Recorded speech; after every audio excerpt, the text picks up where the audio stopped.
Donc je me présente, Carole Stanislas, psychologue clinicienne et thérapeute familiale. Je travaille aujourd'hui en libéral dans le 94, après avoir longtemps travaillé dans une unité d'hospitalisation adulte, dans un CMP, dans une consultation de thérapie familiale à l'hôpital de Melun, voilà, où j'ai rencontré Anne-Laure. Je me suis formée à l'ICV en 2012 et enthousiasmée, j'ai convaincu toute mon équipe de thérapie familiale de se former aussi. Et voilà, le début de l'aventure ICV. Bonjour, moi je suis... Vous m'entendez? Je m'entends. Ouais. Je suis Anne-Laure Bignon, donc psychologue clinicienne et thérapeute familiale également, et je me suis formée à l'ICV grâce à Carole, comme elle vous l'a dit, en 2013. Et puis on a travaillé ensemble en thérapie familiale, en cothérapie, jusqu'à monter chacune nos cabinets. Et on ne s'est jamais perdu de vue jusqu'à l'écriture de ce chapitre. C'est pour ça qu'on est là devant vous aujourd'hui ensemble. Alors.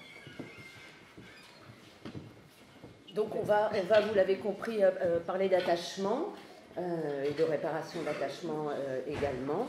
Alors on sait maintenant depuis pas mal de temps, depuis entre autres les travaux de Marie-May, que le type d'attachement du parent est largement prédictif de celui de son enfant.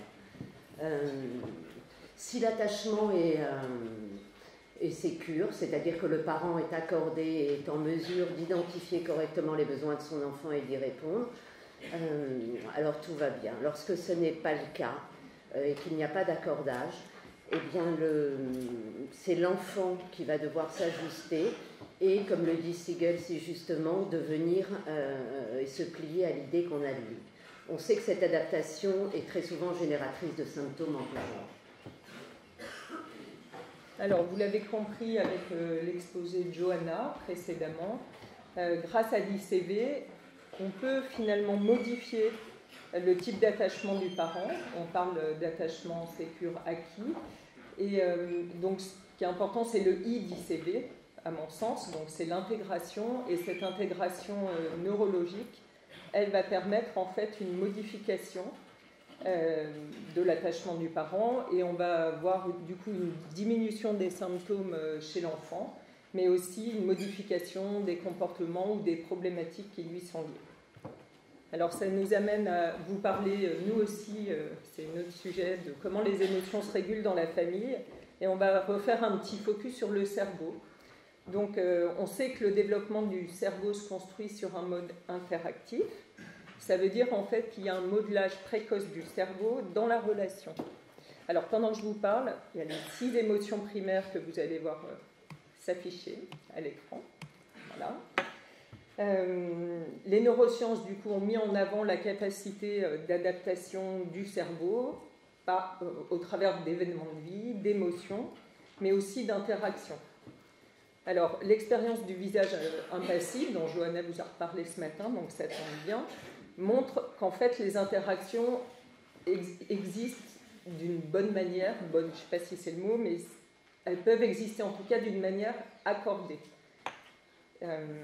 En fait, s'il n'y a pas de relation, on pourrait dire que le cerveau est une machine, comme une machine parfaite qui aurait été construite sans pile, et que du coup la relation, alors je fais un petit parallèle un peu osé, mais la relation serait le carburant du cerveau.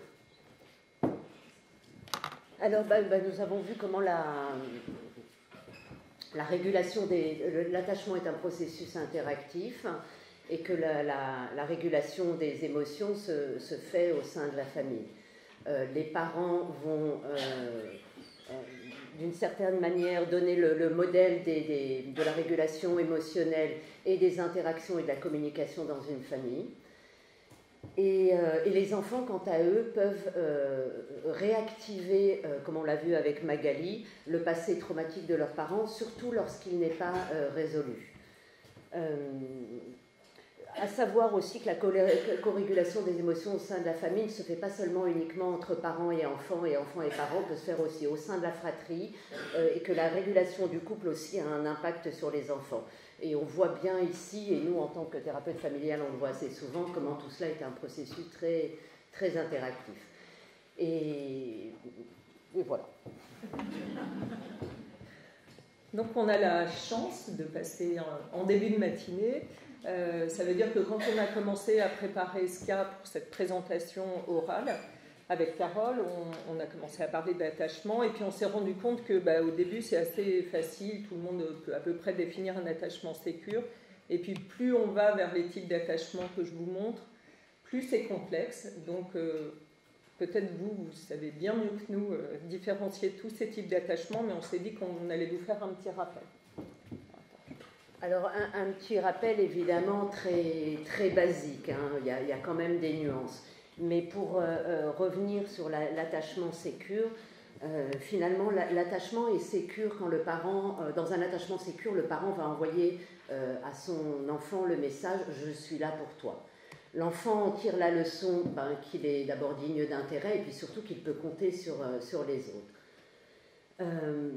Au niveau des adultes, cela donne des adultes qui ont confiance en eux et en les autres de manière générale et sont aussi en mesure de réguler leurs émotions.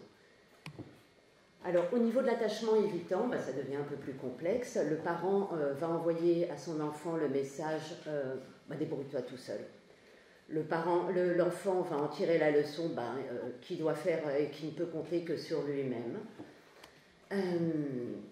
On voit ici que l'attachement, en tout cas le système d'attachement dans l'attachement évitant est hypoactivé, complètement inhibé. Cela va donner des adultes assez déconnectés de leurs émotions et donc de leurs besoins, avec des émotions très verrouillées, de colère et d'anxiété, mais qui sont particulièrement verrouillées. Alors dans l'attachement anxieux ambivalent, qui fait partie aussi des attachements insécures, le parent va envoyer le message je suis là pour toi, mais de manière complètement intermittente. C'est-à-dire que l'enfant ne sait jamais quand il va pouvoir compter sur son parent. Il en tire la leçon que mieux vaut tenir que courir. Et donc il va s'agripper en permanence à son parent en espérant recevoir ce dont il a besoin. Alors là, contrairement à l'attachement évitant, le système d'attachement est hyper activé. Et alors ça va donner des adultes qu'on voit nous en thérapie assez débordés émotionnellement, qui sont extrêmement dépendants, c'est-à-dire qu'ils ont besoin de l'autre pour se réguler et pour être sécurisés. Et voilà, avec une hyperactivation de manière générale des émotions. Alors dans l'attachement désorganisé, là ça se complexifie, c'est-à-dire que le parent n'a aucune stratégie. Il peut être débordé ou coupé de ses émotions.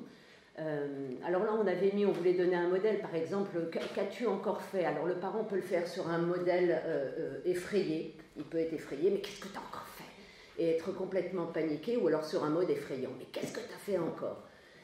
Du coup, l'enfant ne peut pas développer de stratégie d'attachement élaborée, même évitante ou inhibée, comme on l'a vu, ou hyperactivée.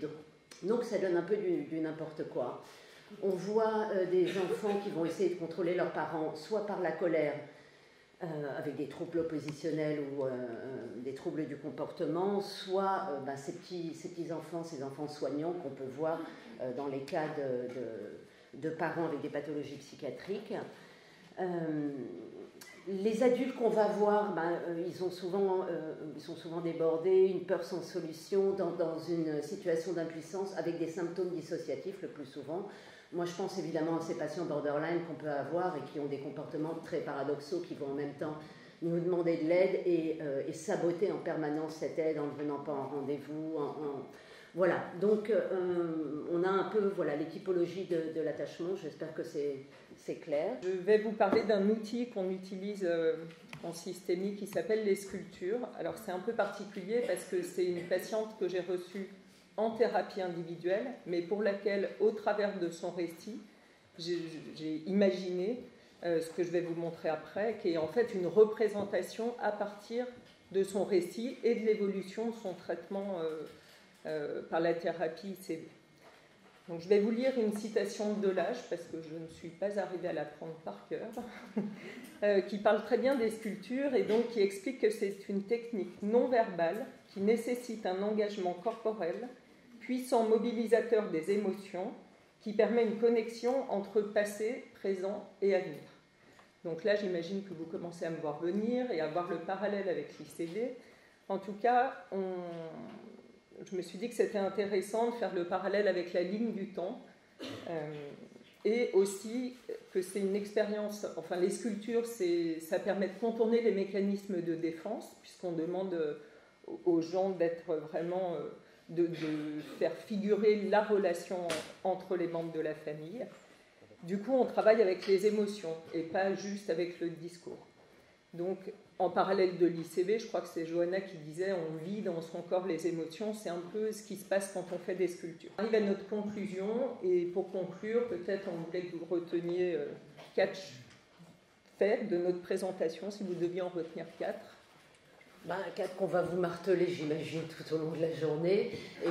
La plasticité du cerveau, effectivement, qui permet le mouvement, le changement et la remise en mouvement d'individus et de familles aussi. Le fait que l'attachement, ça soit... on a au début pensé que c'était un peu immuable, et aujourd'hui on sait combien on peut modifier le type d'attachement, que ça soit en individuel, que ça soit dans le couple, que ça soit au cours de la vie ou dans la famille. Et ça, c'est quand même une bonne chose, et d'autant qu'en ICV, il y a tous ces protocoles de réparation de l'attachement qui nous sont très utiles pour faire ce travail. Donc ensuite, on l'a vu que l'ICV permet aux parents d'intégrer son histoire, de la réorganiser, et ainsi il peut modifier le regard qu'il porte sur son enfant, donc son enfant intérieur et son ou ses enfants dans la réalité, s'il y en a. Et puis que le traitement par ICV, je viens de vous le faire voir avec mon exemple, vous montre une modification du positionnement parental dans la famille, même